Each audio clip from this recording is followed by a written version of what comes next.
Welcome back. We are here once again with our good friend Rachel West. Rachel, thanks for being here. Hey! What did you bring us today? So elderberries. Okay. Elderberries are ripe. I got a call yesterday from a dear friend, Kevin, works for Urban Roots Farm now. Okay. I worked with them at, he was our lead farmer at Springfield Community Gardens. Yeah.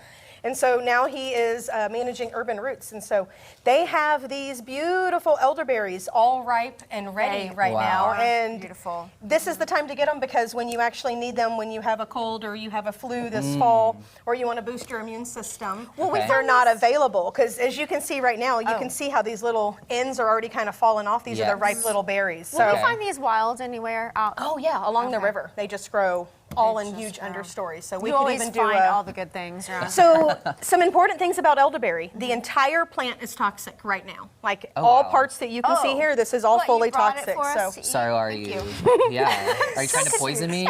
So the berries, if you cook them, then they no longer create a cyanide basically in your body. And so by cooking the elderberries, so by turning them into a syrup. So if you go to Urban Roots Farm and you get a pound of elderberries tomorrow, you can just get a jar of honey and you can bring your elderberries to a simmer with water. And then you just fold it to cook them. Yep.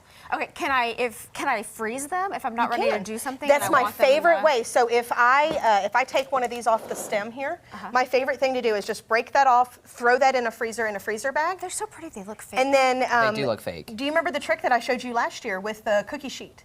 Running them through your little, so if you have a drying mat for your cookies, you can, like the little flat grates, you can just take these after they're frozen and just rub them along the side and they all just break off because you want to remove all of the stems. Instead of picking up each ones individually. So here, I'm going to tell you a few benefits, but I want you to taste this. So this is my elderberry good stuff. Is this like Let a me move simple aside. syrup? You want to get on the other side of me, Is Blake? that a simple syrup, Rachel? It's a vinegar syrup.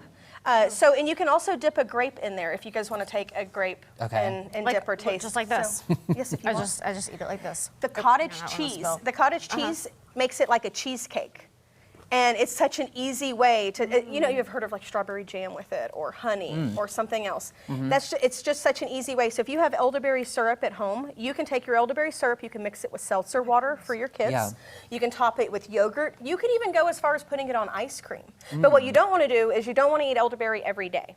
Elderberry works really well as an adaptogen to help our bodies adapt to stress or to a cold or a sickness. But when you have it over a long term, you basically just keep yourself at an axis. So if you don't have it all of the time and then you start to feel bad and you take it, it basically does a turbo boost. And so they've done all these different studies on people that are about to be on an airline and they start taking elderberry every single day for 5 days and then they come back from a trip and they keep taking elderberry. Well, if they start feeling sick in 3 weeks, they can't boost their immune system with it anymore. This is more Ginseng of is an very similar, so very much so.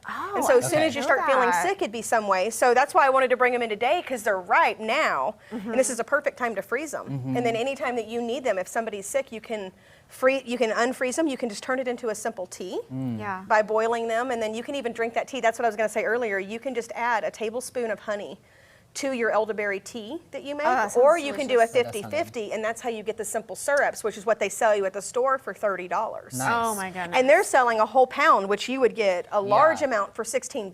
Right. If you can't go forage them yourself. What's your favorite way to cook with it? Doing a water pie besides my elderberry vinegar, just because not very many people have tried water pie, and if you can take a really, really strong elderberry tea and put it in there, it's just juicy and it's got so much flavor, and not very many people have had elderberry that way. Yeah. So it's a shocker usually. You got to taste it. I did. Rachel, and it's just such a unique flavor. Do you have any events coming up?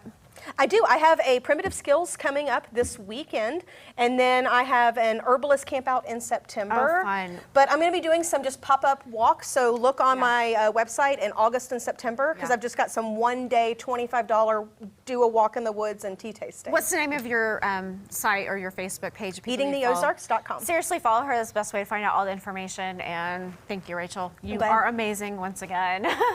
All right, next, find out what's happening in Hollywood. Yep, we bring you the latest in pop culture after the break.